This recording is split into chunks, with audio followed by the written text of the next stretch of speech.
The chains had been there so long that the rust had stained her skin orange at the wrists. King Aldric noticed that first. Not the smell of the place, though that was bad enough. Not the darkness, which was almost total. The chains. The color they had left on her.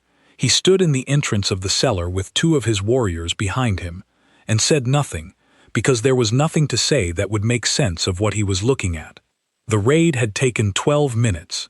The rogue settlement on the eastern edge of his territory had been holding stolen goods, dealing in forged pact documents, and running wolves off their own land through debt traps. His men had moved clean and fast. By the time Aldric walked through the main building, it was already over. His warriors were securing the outer perimeter. His second-in-command, Garrett, was cataloging what they found. It should have ended there. But something pulled him toward the back of the building. Not a sound, not a voice. Something older than sound. A scent so faint it barely registered, like the memory of fire long after the smoke had cleared. His wolf went still inside him, not with calm, with the specific stillness that comes just before recognition. He followed it down a narrow set of stone steps. The cellar was long and low, with a dirt floor and no windows. There were crates along one wall, a rusted water pipe along another, and at the far end, in a corner where the darkness was thickest, there was a woman. She was sitting with her back against the wall and her knees drawn up. Her wrists were chained to an iron ring bolted into the stone.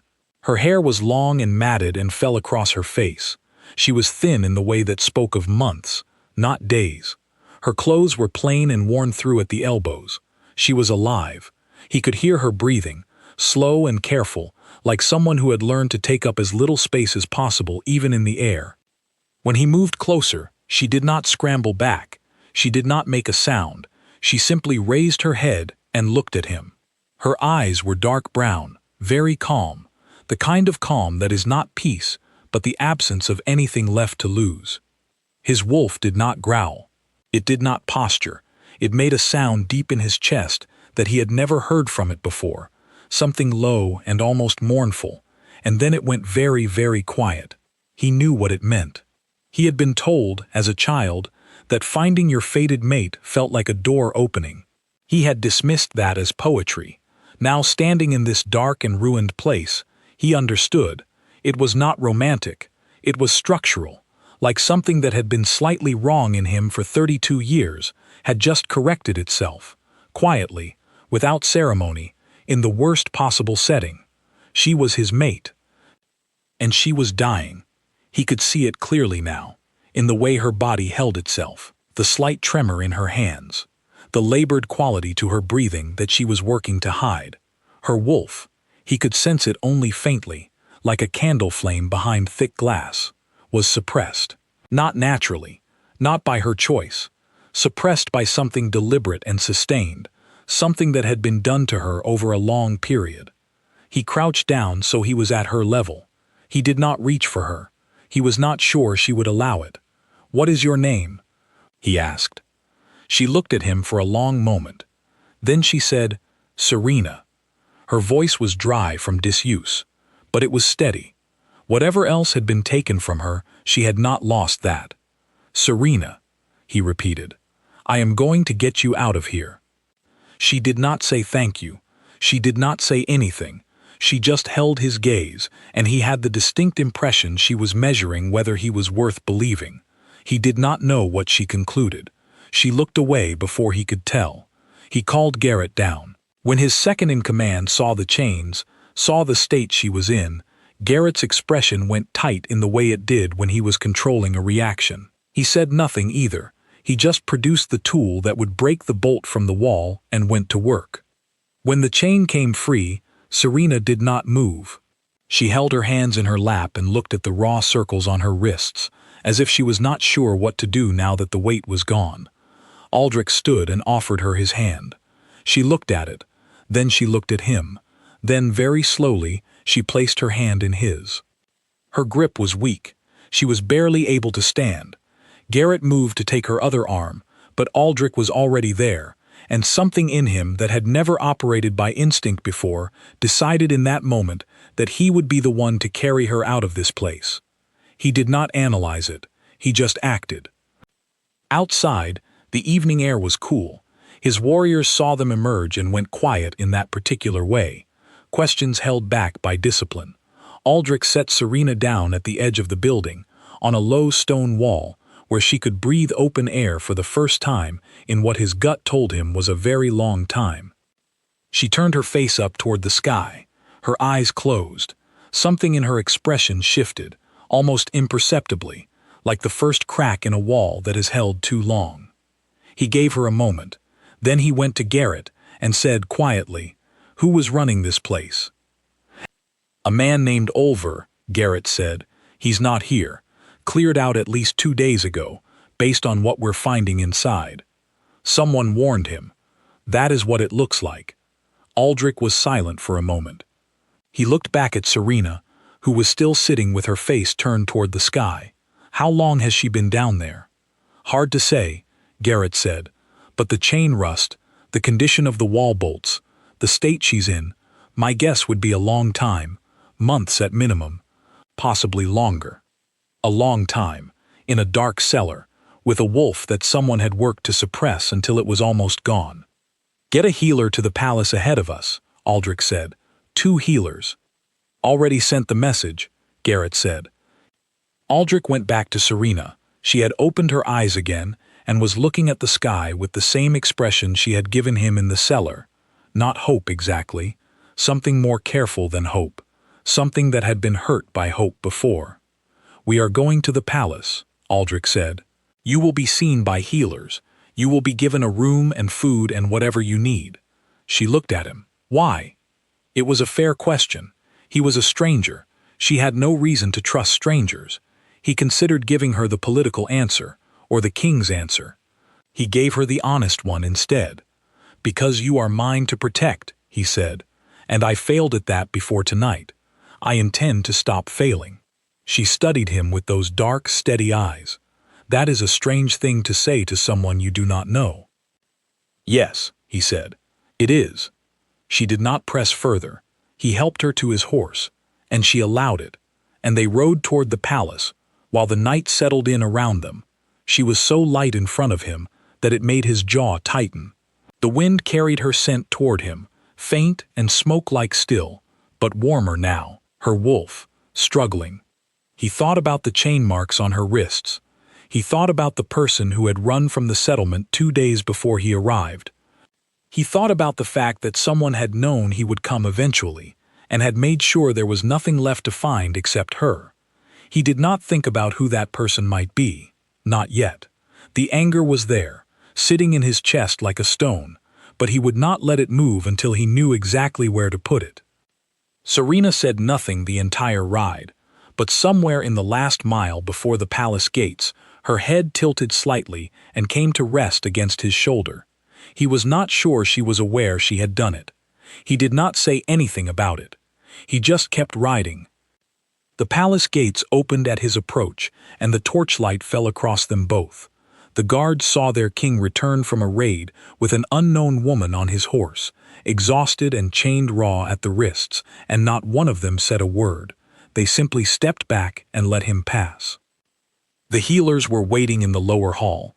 The moment Aldric brought her inside, they moved in, careful, professional, asking her quiet questions and checking her pulse and her wolf's state and the condition of her hands. Serena let them work on her without protest. She answered their questions in single words. Aldric stood back and watched.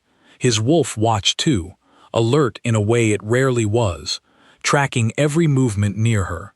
At one point, one of the healers looked up at him with an expression that said quite clearly that this was serious, that she had been brought here just in time. He held the healer's gaze and nodded once. He already knew. What he did not yet know was how she had ended up there.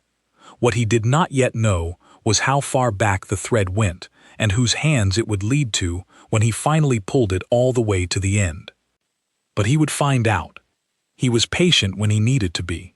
He was a king who had learned that the most dangerous thing you could do was move before you understood what you were moving against.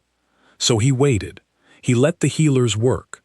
He stood in the hallway of his palace while the night wore on, and he thought about dark cellars, and rust-stained wrists, and a woman with steady eyes who had asked him why.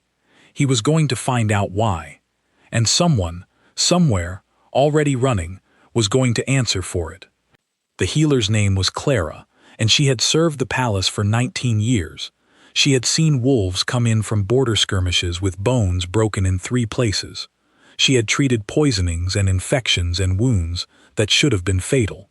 She had learned, over those years, to keep her face neutral in front of the king. But when she came to find Aldric in the corridor that night, her face was not neutral. It was tight and careful in the way of someone carrying news they would rather not deliver. "She is stable," Clara said, "but only just." "Tell me the rest," Aldric said. Clara exhaled slowly. "Her wolf has been suppressed, not naturally. Someone used suppressant herbs over an extended period, high doses, sustained. If it had continued another few weeks, her wolf would not have recovered. The bond between a shifter and their wolf, when severed that completely, does not repair itself." Aldric looked at the closed door of the room where Serena had been settled. Would she have survived that? "No," Clara said, "not long after." He was quiet. Clara, who had known him since he was a boy, watched him process this the way she had watched him process bad news before, not with visible reaction, but with a quality of stillness that was more unsettling than anger would have been. "What does she need?" he asked. "Rest. Food, introduced slowly. Her body has not had proper nutrition in some time. The suppressants need to clear her system, which will take days, possibly a week.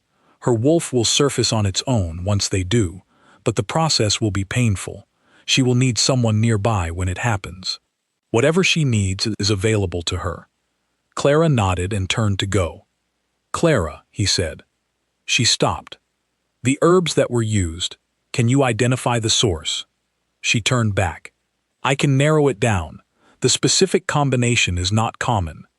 There are perhaps 3 suppliers in the region who carry all the components." "I want the names," Aldric said. "Take your time. Be accurate." Clara understood what she was and was not being asked. She nodded again and left. Aldric went to the door of Serena's room. He did not go in. He stood outside it for a moment, listening. He could hear her breathing, still careful, still controlled, but slightly easier now than it had been. The healers had given her something to help her sleep. She was resting. He went to his study. He did not sleep that night. He sat at his desk with maps of the Eastern Territory and the raid report that Garrett had already begun compiling, and he read through every detail. The settlement had belonged to a man named Oliver Crane, a mid-level wolf, no formal pack affiliation, known to border authorities as a trader who operated in gray areas. Not someone who would typically have the resources or the knowledge to suppress another wolf's bond with that level of precision. Someone with real knowledge had provided those herbs, and someone with real connections had warned Oliver Crane that a raid was coming. Aldric set the report down. He thought about the small circle of people who would have known the timing of his eastern raids. It was not a large circle. He had kept the operation deliberately contained. 3 senior warriors, Garrett, and his council of 4. He did not write any names down. He just held them in his mind, quietly, and continued reading. 3 days passed before Serena was strong enough to sit up without help and eat a full meal without her hands shaking. On the 4th day, Aldric came to her room. He knocked. That was the first thing she registered, that he knocked. She had not expected that from a king. She had not expected much from anyone, which was a habit built over a long time in a small dark space. "Come in," she said. He entered without ceremony and took the chair across from the bed where she was sitting propped against the headboard with a book she had not really been reading. He sat like a man who owned the room, which he did, but he did not sit like a man who was trying to make her feel it. There was a difference. She noticed it. "How are you feeling?" he asked. "Better," she said. It was honest. Her body still ached in deep places that she suspected would take a long time to stop aching, but the fog, that had sat over her for months. The heavy, suffocating quality in her chest, where her wolf should have been, was lifting. Slowly, like a window being opened after a long winter. "The healers say another few days," Aldric said. "Yes." She looked at him. "You have questions." He did not pretend otherwise. "I do, but they can wait until you are ready." "I am ready now," she said. "Waiting makes it worse, not better. There is nothing about my past that becomes easier with more time to think about it." He held her gaze. Then he nodded. "All right. How long were you in that cellar?" 7 months, she said. "Approximately. I lost count for a while in the middle." 7 months. He absorbed this without flinching, which she appreciated. She was tired of people's faces going soft with pity. It did not help anything. "Before the cellar?" he asked. "Before the cellar, I was being moved around a lot," she said. "Safe houses, other holdings, a few places I never learned the name of. That started about 3 months before the cellar. 10 months total," he said, "more or less. And before that," she looked down at her hands. The chain marks had faded to pale lines. She thought they would probably fade completely, with time, which was the strange thing about skin. It forgot faster than memory did. "I was living in the northern lowland settlements," she said. "Small pack, loose affiliation. I had a place there, friends. It was quiet. Then one evening 2 men came and said they were there on behalf of a creditor. I did not have any debts. By the time I understood what was actually happening, I was already in a vehicle heading south."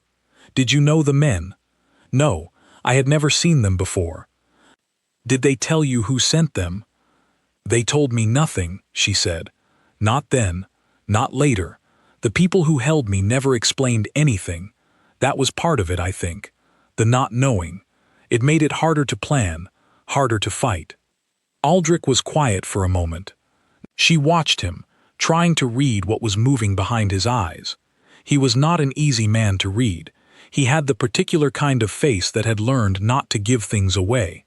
"Why do you think it happened?" he asked. She had spent 7 months in a dark cellar, with very little to do except think. She had turned this question over until it was smooth on all sides. "Because of what I am," she said, "what I can do." He waited. He did not push. "My mother told me, when I was 12, that our bloodline carried something unusual," Serena said. "A kind of gift. She called it a stabilizing bond. She said that when a woman of our line mated with an alpha, it did not just create a personal bond. It affected the whole pack, strengthened it from the inside, made the alpha more stable, more grounded, made the pack more cohesive." She paused. "My mother told me to be careful who knew about it. She said some people would see it as a threat, others would see it as something to possess." She looked up at him. "Someone found out what I was," she said, "and they decided they did not want me reaching the alpha I was meant for." The room went very still. Aldric had gone completely, utterly motionless, not with shock, with the very controlled processing of a man whose mind was working very fast behind a calm exterior. "Did they tell you who the alpha was?" he said. His voice was level. "Careful." "No," she said. "But I knew." She held his gaze. "I think I knew from the first week. It was the only thing that kept me from giving up completely. I thought, if there is a person out there who I belong to, then the people who took me are afraid of what happens when we find each other. And if they are afraid of it, it must be worth surviving for." Aldric looked at her for a long moment. Something moved through his expression that he did not fully conceal. It was not pity. It was closer to what she might have called grief, if she had thought he was the kind of man who let himself feel that. "I should have found you sooner," he said. "You found me," she said. "That is what matters." She meant it. She was not the kind of person who spent energy on what could have been different. She had decided that in the cellar, somewhere around month 3, you work with what is. You do not spend your strength arguing with the past. He nodded slowly.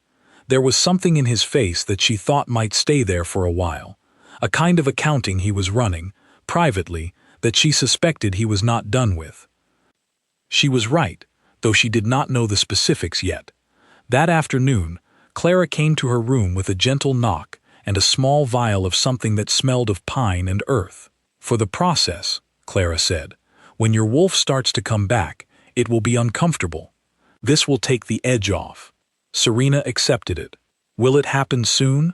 "Possibly tonight," Clara said. "Possibly tomorrow. The suppressants are almost clear." She hesitated. "Is there someone you would like nearby? When it happens, it helps not to be alone." Serena thought about this. She had spent 7 months being alone. She was not sure she remembered how to not be. "Yes," she said. She did not say who, but she thought she already knew who she would ask. That night, the process began. It started as a pressure in her chest, not painful yet, just present, like something pushing from the inside. She sat up in bed in the dark and breathed through it. The vial Clara had given her was on the side table. She did not reach for it yet. She pressed her hand flat against her sternum and focused on the feeling. After 7 months of silence, her wolf was waking up. It was not gentle. It moved through her like something long caged, testing the walls of her body, unsure whether to believe the space was real. She made a sound she had not meant to make, and the door opened almost immediately. Aldric came in. He had been in the corridor.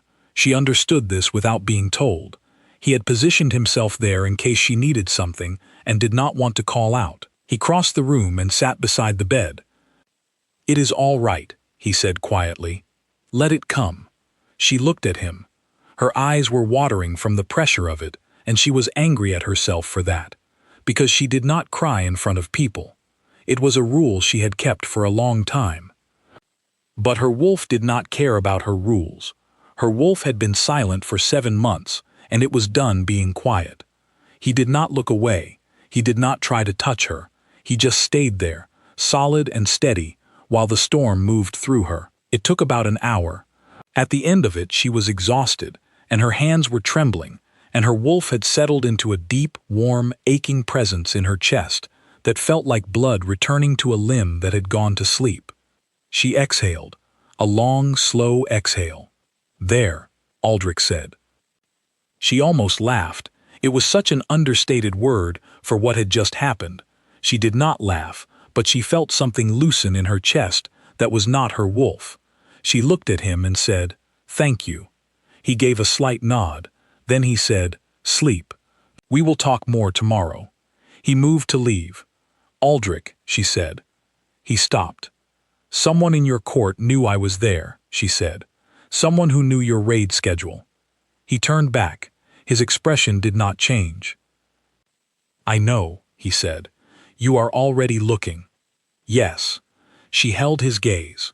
She thought about the 10 months of not knowing anything, and the way that not knowing had been the most effective weapon they had used against her. She thought about how different it felt to be looking at a man who already knew the question and was already working on the answer. "Good," she said. She lay back against the pillow and closed her eyes. Her wolf settled deeper, like an ember finding its heat again. She did not sleep immediately, but for the first time in 7 months, she felt something she had almost forgotten the name of. Safe. Not completely, not foolishly. She had been in enough situations to know that safe was temporary and conditional and never something you took for granted. But for this particular night, in this particular room, with that particular man positioned in the corridor outside her door, she felt it. She would take it. Clara brought the names 3 days after Aldric asked for them. 3 suppliers in the region carried all the components of the suppressant blend. One was a healer in the eastern settlements, vetted, licensed, with a clean 30-year record. One was a trading post near the southern border that Aldric's investigators quickly confirmed had no record of selling any suppressant materials in the past 2 years. The third was a private apothecary that operated without a pack affiliation, run by a man named Denton Gill, whose records showed a significant purchase of suppressant herbs 11 months ago. Cash purchase. No name on the receipt.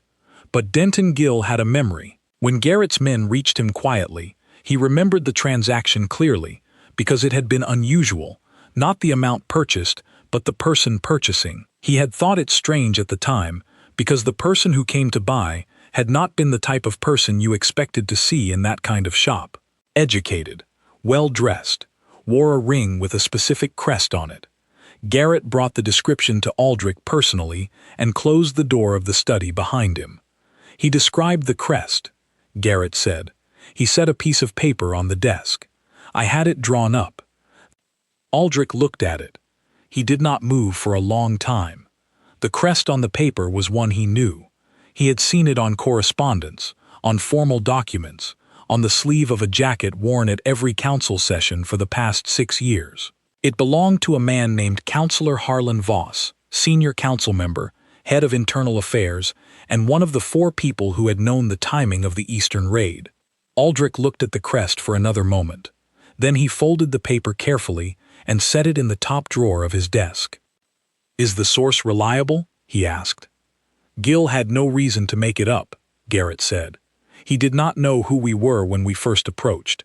He was cooperative because he was scared, not because he was trying to help anyone. I believe him." "One source is not enough," Aldric said. "I want more." "I know," Garrett said. "I have 2 men already working on Voss's financial records. If he funded the operation, there will be a trace. If there is a trace, I want it unbroken and documented. Nothing circumstantial, nothing that can be argued away." Aldric looked up at him. "He has been on my council for 6 years, Garrett. When I move on this, it must be airtight." Garrett nodded. He understood. 2 days, maybe 3. "Take 4, Aldric said.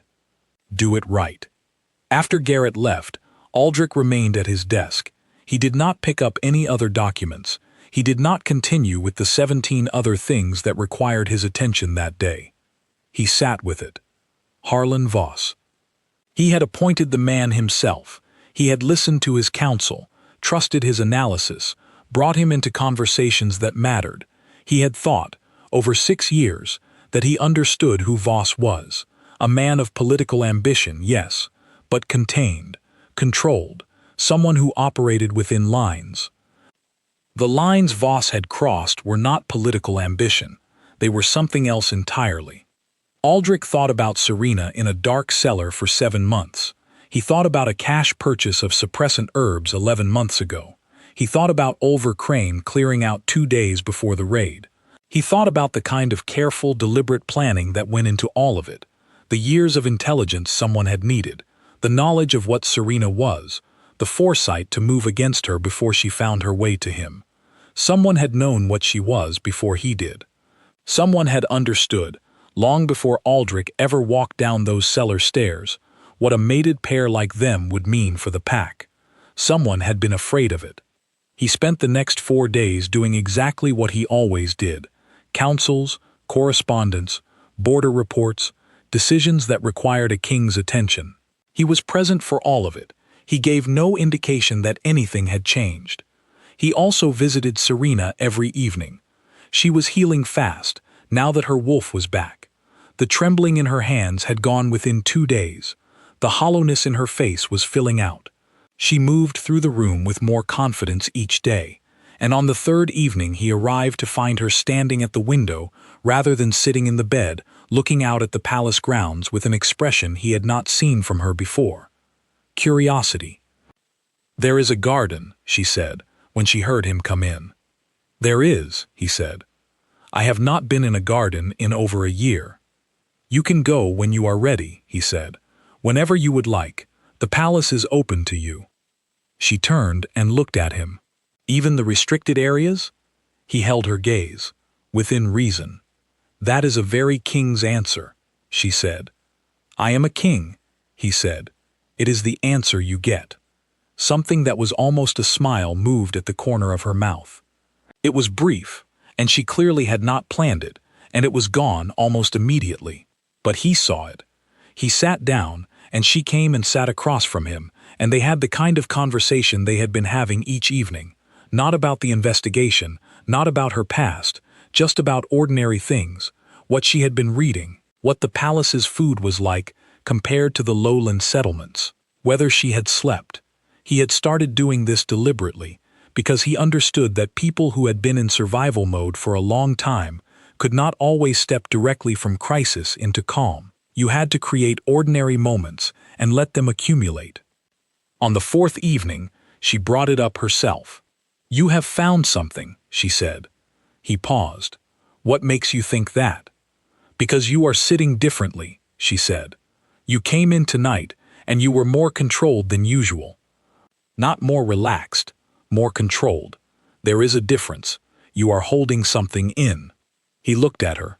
She had not had the luxury of missing things, clearly. 7 months alone in the dark, you learned to read everything available. "Yes," he said, "I have found something." "Tell me." He was quiet for a moment. Then he made a decision that was also not a decision, because there was only one answer. She deserved to know. It was her life. It was her wolf. It was her 10 months. He told her about Denton Gill, about the crest, about Harlan Voss. He watched her face as he spoke. She did not react with shock.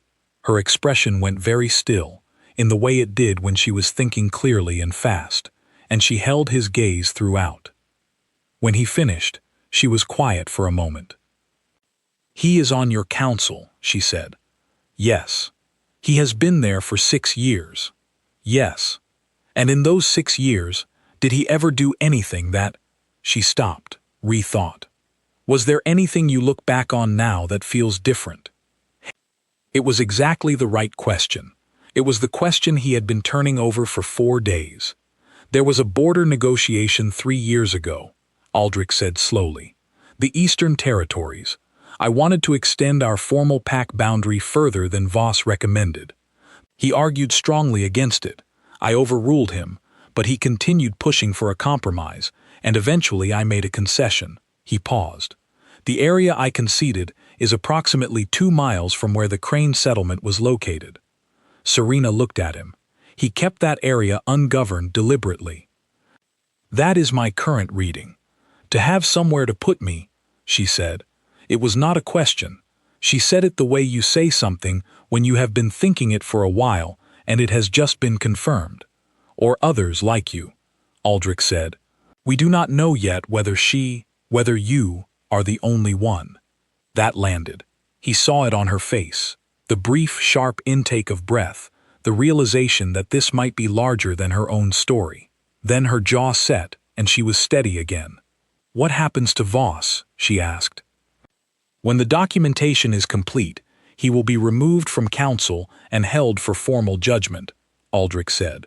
"The process will be thorough. I do not move against a council member without airtight evidence, because if the process is flawed, it becomes about process and not about truth." "How close are you?" 1 or 2 days. She nodded. She looked down at her hands, at the faded lines where the chain marks had been. She ran her thumb along them slowly, not with sadness, just with the kind of deliberate attention people gave to things they were deciding how to remember. "I want to be there," she said. He had expected this. "Serena."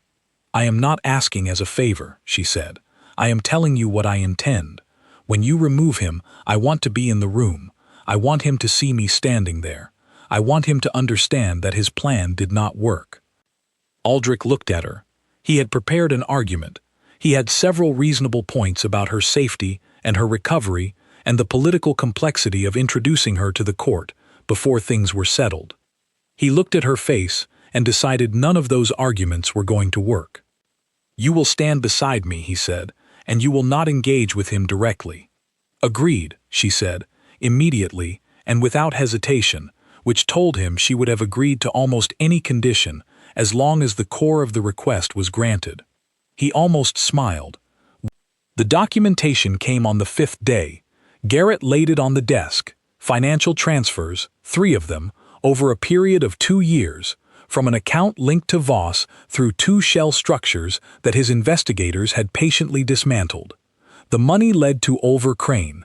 There was also a letter, a fragment only but enough, recovered from the Crane settlement during the initial sweep and only now fully identified. It referenced an arrangement. It referenced a timeline. It referenced obliquely but unmistakably the person the arrangement had been made to prevent. The Alpha King finding his mate. Garrett set the folder down and waited. Aldric read through every page carefully. He read it again. When he was satisfied, he closed the folder and said, "Tomorrow morning. Council session. All 4 members." "Understood," Garrett said. "And bring her," Aldric said. "She knows to stand with me." Garrett did not ask who she was. He had been watching the evening visits. He had his own understanding of what was happening, and he trusted it. That night, Aldric went to Serena's room earlier than usual. She was not in bed. She was sitting at the small desk by the window with a piece of paper and a pen, writing something in a hand that was still slightly unsteady but getting stronger. She looked up when he came in. "Tomorrow," he said. She set the pen down. "Tomorrow," she agreed. He looked at what she had been writing. It was a list, he thought, though she angled it slightly so he could not read the detail. He did not ask. She would tell him what she wanted him to know. "Are you afraid?" he asked. She considered this seriously, which he had come to understand was how she approached most things. No automatic answers. "No," she said. "I was afraid for a long time. I was afraid every day in that cellar. I was afraid when I could not feel my wolf anymore." She looked at the paper on the desk. "This is not fear. This is something else." "What?" she thought.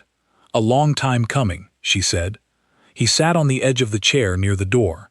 Outside, the palace was quiet. The grounds were dark except for the lanterns along the lower walls. "My mother told me something else," Serena said, without looking up from the desk.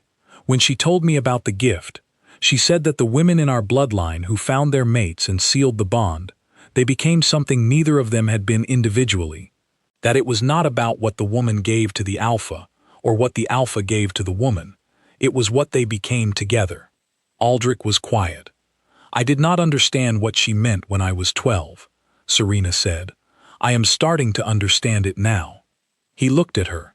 The lamplight was warm on her face, and she looked different from the woman he had carried out of the cellar. Not softer, not less guarded, but something in her had settled, like a person who has reached solid ground after a long time treading water and is only now feeling their feet under them. "Get some rest," he said.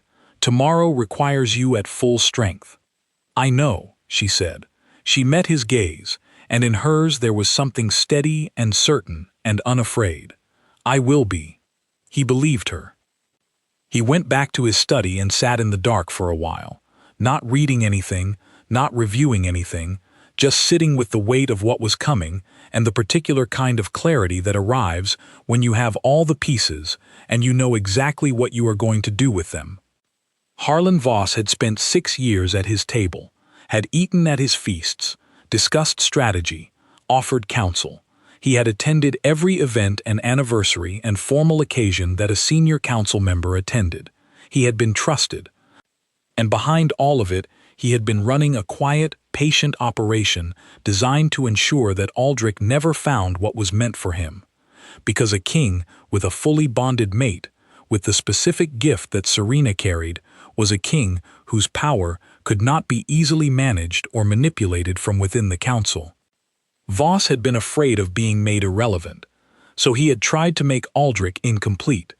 Aldric looked out the window at the dark grounds for a long time. It had not worked. The council chamber had 4 high-backed chairs arranged in a semicircle before Aldric's seat at the head of the long table. The room was designed for formal sessions, high ceilings, stone walls, windows along the east side that let in morning light. It was a room built to feel serious, to feel like what happened inside it mattered. The 4 council members arrived at their usual hour and found Aldric already seated. That alone was unusual enough that they all, in slightly different ways, adjusted their expressions as they came in. Council members were almost always in the room before the king. It was protocol. Serena stood slightly to Aldric's left. She wore a deep navy dress that Clara had found for her. Simple, well-fitted, nothing theatrical.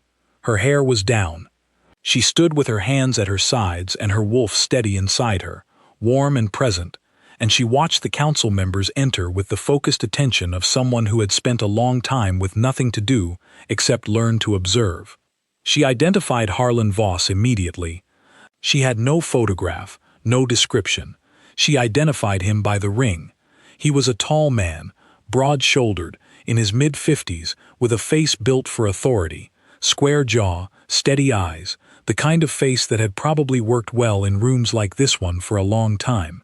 He came through the door third, and when he saw her standing beside Aldric, something moved through his expression so quickly that most people in the room would have missed it.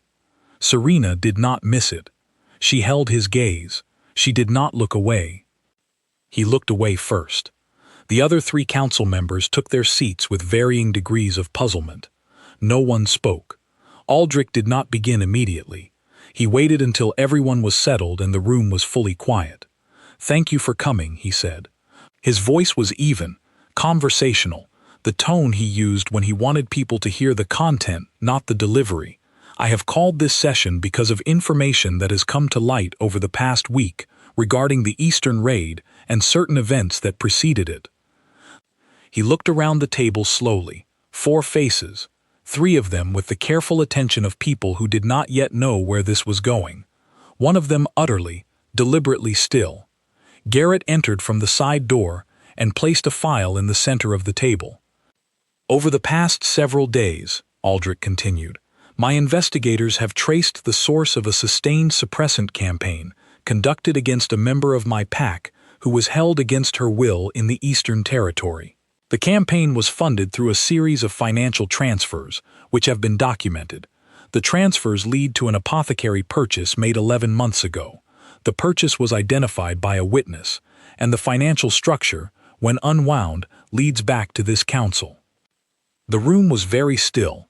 Aldric opened the file and slid a single page toward the center of the table, specifically to Councillor Voss. 2 of the other 3 council members looked immediately at Voss. The third looked at Aldric. Voss did not move. His hands were flat on the table. His face was controlled. He was looking at the document with the expression of someone doing rapid internal calculations. "This is one witness," Voss said. His voice was measured, professional. "An apothecary, presumably. A single account of a crest, which is not evidence of—" "There are also the financial records," Aldric said, and his voice was still even. That was what made it powerful, Serena thought, the complete absence of heat.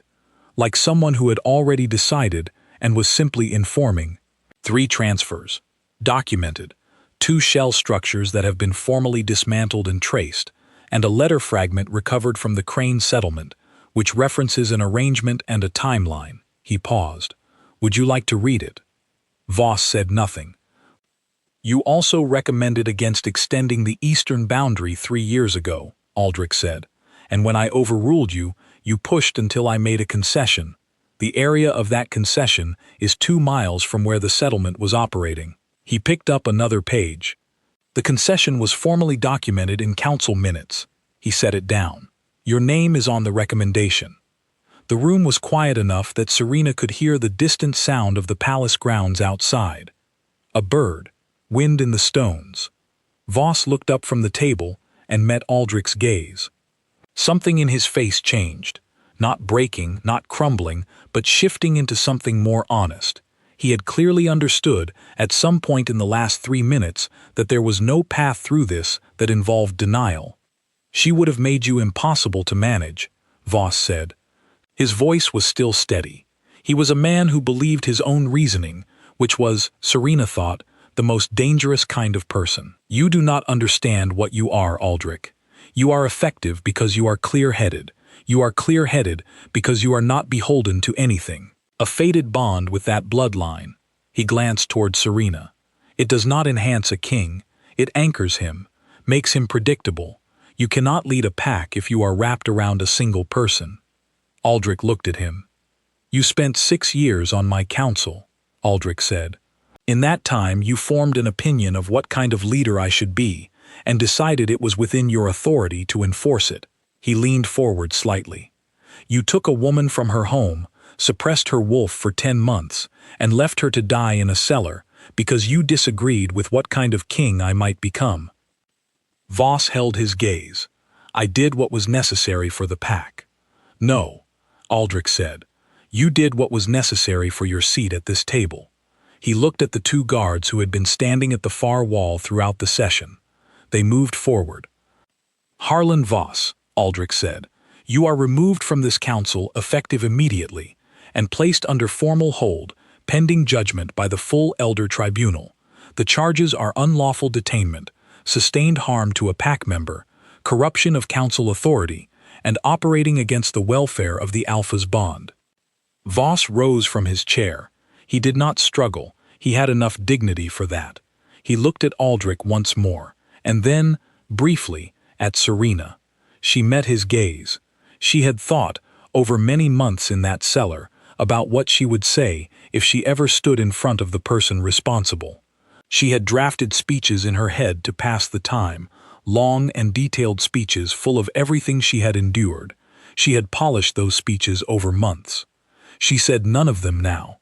She just looked at him and let the silence speak for itself. The silence of a woman who was standing upright, in a room of power, beside the man who was hers, when he had spent 10 months and significant resources trying to make sure this moment never happened. She let him see that. Then the guards took him out. The room remained quiet after the door closed. The other 3 council members sat with various expressions of visible shock, one of them with something that looked like retroactive guilt, the dawning realization that they had been in a room with this man for 6 years and had not seen it. "I will need a full review of council decisions made in the past 6 years, Aldric said. He spoke to all 3 of them now. "Anything that passed with Voss as the driving voice, I want examined, not because I assume contamination, but because thoroughness is what this moment requires." They nodded. They were still processing. "You may go," he said. They went. The room was empty, except for Aldric, Serena, and Garrett, who stood near the side door and said nothing. Serena let out a long breath. It was not relief exactly. It was the physical release of something she had been holding since before she walked into this room, since before she came to the palace, since before the cellar. "It is done," Aldric said. "The first part of it," she said. He looked at her. "The first part?" "He had to be removed," she said. "But there will be more that follows. The border territory. Ulver Crane, wherever he is, whatever else Voss built that we have not found yet." She turned to face him. "This is not over. You know that." "Yes," he said. "I know that." "Then we should talk about what comes next." She met his gaze. "Not just what I survived, what I can do, what this bond actually means, and how we use it well." He looked at her for a long moment.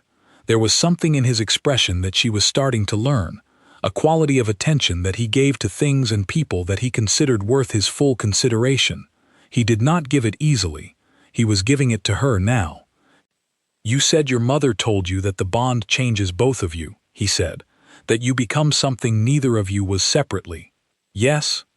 "Then we should probably find out what that is," he said. "Together, deliberately." She held his gaze. "That is the most strategic way anyone has ever suggested exploring a bond to me." "I am a strategic person," he said. "I know," she said. "I am learning to find it charming." Garrett, near the side door, made a very controlled sound that might have been a cough. Aldric glanced at him. "You can leave, Garrett." "Immediately, sir," Garrett said, and left with slightly more speed than usual. The room felt different with just the 2 of them in it. Quieter. Less formal. She could feel her wolf, solid and warm, orienting toward him the way it had been doing more consistently since her wolf had come back. Not with urgency, not with demand, but with a kind of steady gravitational pull, like a compass finding north. She had fought that pull, instinctively, because she had learned over a long time that leaning toward anything made you vulnerable, and vulnerability was expensive. She was still working on unlearning that. "There is something I need to tell you," she said. He waited. "When I was in the cellar," she said, "there were days when I thought about letting go." She did not look away from him when she said it. She had decided on honesty. All the way through, honesty. She was too tired for anything else. Not because I had given up exactly, more because the alternative, holding on to something I could not see and could not confirm, required more than I sometimes had. He was very still. "What made you hold on?" he asked. "Anger, mostly," she said. "And the idea of you." She paused. "I did not know you. I did not know your name, or your face, but I knew you existed, and I knew the people who had taken me did not want us to find each other, and that felt like reason enough." The words settled in the room. He moved from where he was standing and came toward her. He stopped a foot away, close enough that she could feel the warmth of him, that her wolf went very quiet and very present all at once. He reached out and very carefully took her hand. Not dramatically, not with a speech attached, just took her hand and held it, the way he had that night in the cellar when she had placed it in his and he had helped her stand. "I am glad you held on," he said. She looked at their hands. His were large and warm, and the grip was careful, not tight, offering rather than taking. She turned her hand and held his back. "So am I," she said. 3 weeks after Harlan Voss was removed from council, Oliver Crane was found. He had been living in a rented room 2 territories over, under a false name, spending down a supply of cash that Garrett's investigators traced back to a transfer made 11 months ago, the same general period as the apothecary purchase.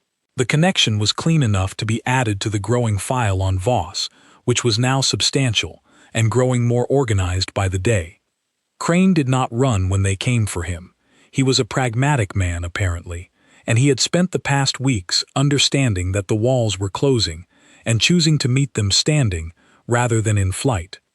He talked, at length, with the kind of cooperative energy that people develop when they understand they are the smaller player in a larger story, and their best option is to make themselves useful to the people who matter most.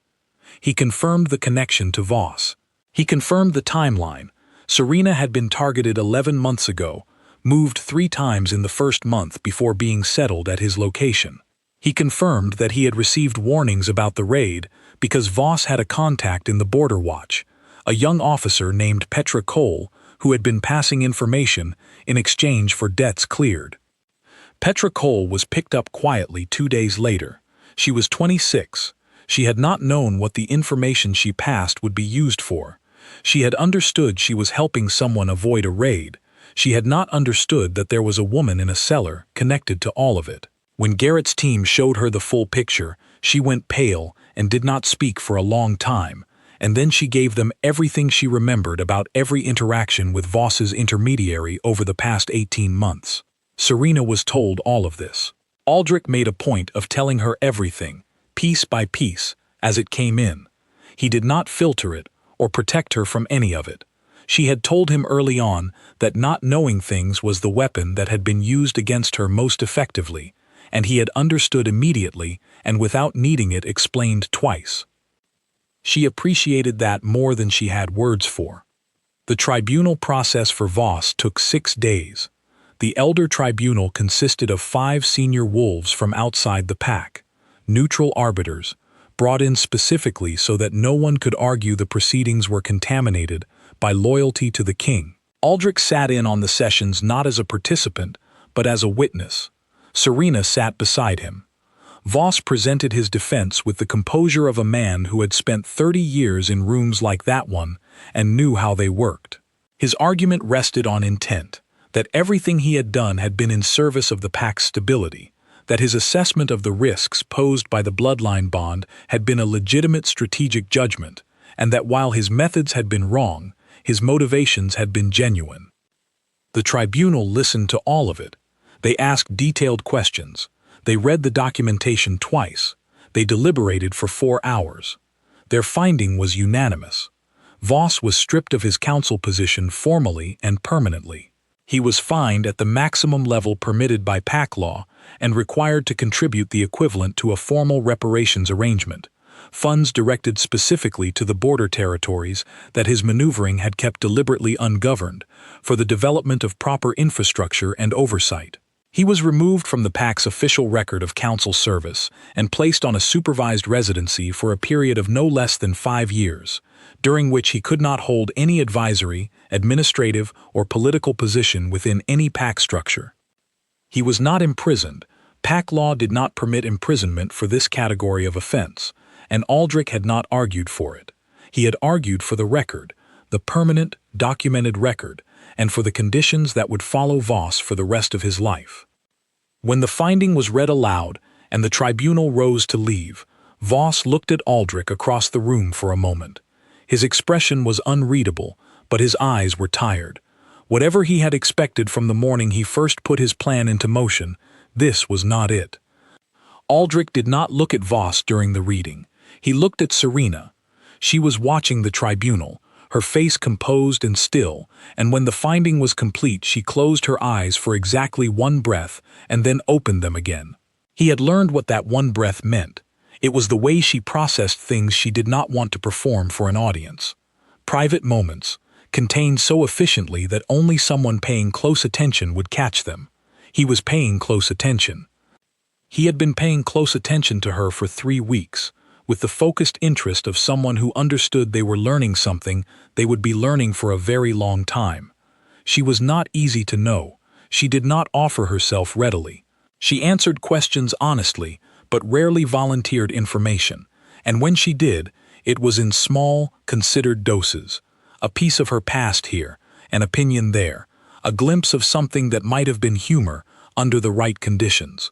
She was guarded the way you become guarded when you have learned from experience that open doors let in cold air. But she was also, under all of it, one of the sharpest people he had ever been in a room with.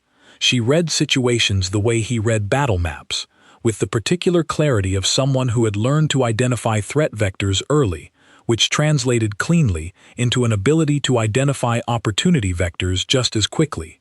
She had spent their evenings over those 3 weeks asking detailed questions about the council review process, about the border territory situation, about what the suppressant campaign had done to other wolves in the eastern area if there were others. There were, it turned out, 2 others, not held in the same location. Crane had confirmed that Voss's operation had identified and quietly displaced 3 wolves with unusual bloodline gifts over the past 4 years. The other 2 had been released when Voss's operation collapsed, and they were found and brought to safety within the first week after Crane talked. Serena had asked to meet them. Aldric had arranged it. He stood back and watched her with them. 2 women, one older and one younger than her, both recovering in different ways and at different paces. She did not embrace them or perform sympathy.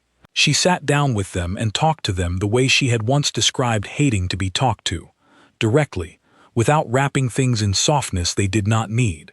She was, he thought, remarkable. After the tribunal session, they walked back through the palace grounds together. It was mid-morning and the garden that Serena had spotted from her window weeks ago was in full early summer color. Greens and pale yellows, something small and blue along the lower path. She had been to the garden several times since her recovery had progressed. She did not tell him what she thought of it, but he had noticed that she always walked slightly slower through that section of the grounds. "It is over," she said, not with celebration, with the flat, assessing quality of someone taking stock. "The formal process is over," he said. "The rest of it is ongoing. The border territory. Yes, and the review of the other things Voss may have influenced over 6 years, and the question of what to do with the eastern settlements more broadly." He paused. "And the 2 women who were displaced. They need PAC affiliation," Serena said. "Real affiliation, not just temporary residency." "I agree," he said. "I am working on the arrangements." She glanced at him. "You already started." "I started the day after Crane named them." She was quiet for a moment. They reached the section of the path with the blue flowers. She did slow down, barely noticeably. He adjusted his pace to match. "There is something I want to ask you," she said. "Then ask." "When you declared me your mate in the council chamber 3 weeks ago," she said, "and removed Voss, you did not ask me first." He considered this. "No," he said. You declared it publicly without asking whether I was ready for it to be public. Yes. She looked at him. I am not objecting to the outcome, she said carefully. I want to be clear about that. I am pointing out that it is a pattern to be aware of. He understood. She was drawing a line, clearly, in the way of someone who had spent a long time with no lines to draw. She was telling him that being his mate and being in his court and recovering her strength did not mean she surrendered her voice in decisions about her own life. She was doing it without anger, which made it more effective. You are right, he said. I should have discussed it with you first. She looked at him with the specific expression she got when something surprised her, which was a very subtle narrowing of focus, as though she was recalibrating. That is the second time you have agreed with me without argument, she said. I do not argue with accurate observations, he said. Most people do. I am not most people. No, she said, and there was something in her voice that was not quite warm, but was adjacent to it. You are not. They walked in silence for a moment. The palace walls rose on the east side of the garden, stone warmed by the morning light. Her wolf was very steady inside her now. He could feel it, through the partial bond they shared, like a banked fire. The bond was not yet sealed. That was a step that required both of them, fully present and fully choosing, and they had not yet arrived at it. He had not pushed. She had not brought it up. There was an unspoken understanding between them that it would happen when it was ready and not before. He thought it was getting close.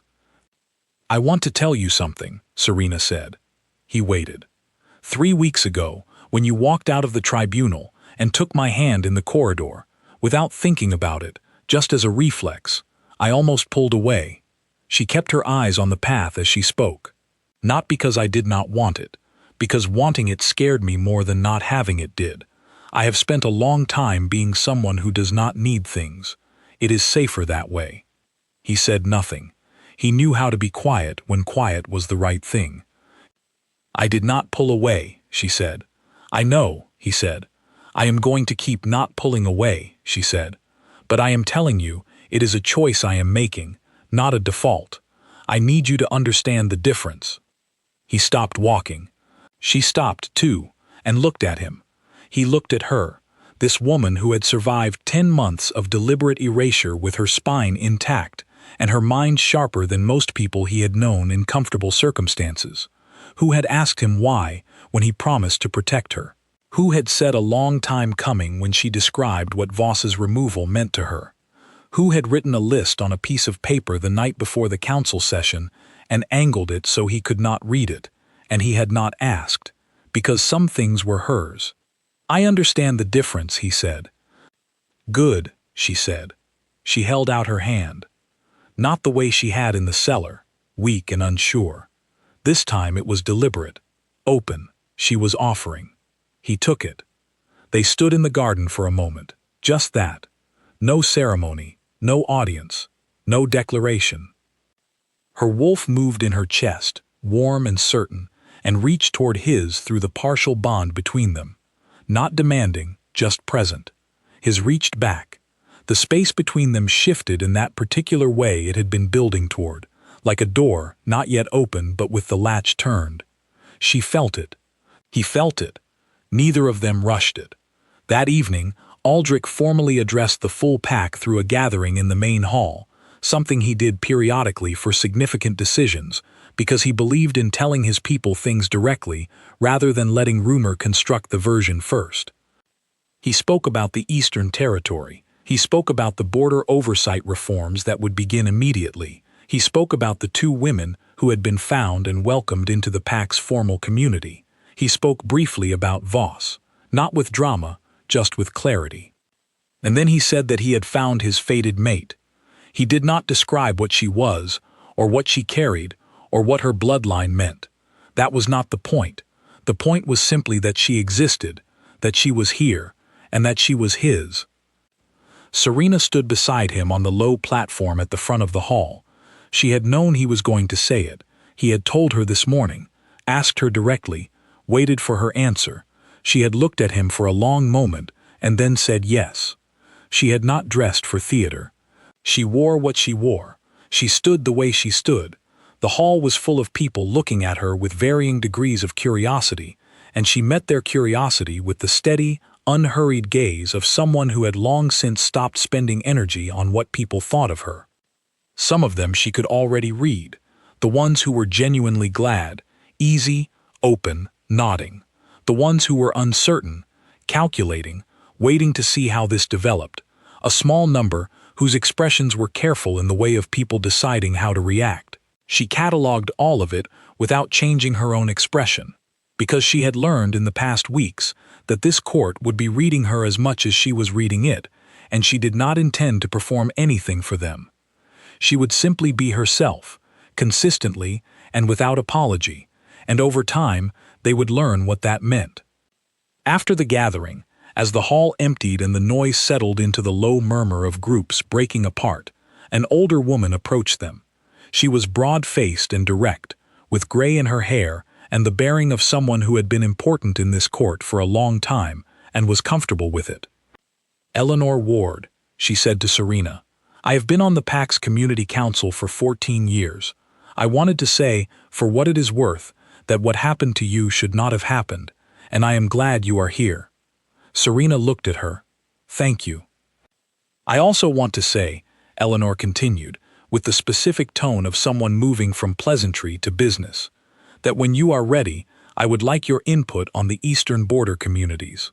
We have neglected those areas for longer than I am comfortable with, and I suspect you have a view on it." Serena looked at her with greater interest. "I do." "Good," Eleanor said. "Then we should talk." She glanced at Aldric with the comfortable directness of someone who had known him since he was in training. "With your permission, of course." "Eleanor," Aldric said, "you have never in 14 years asked my permission for anything."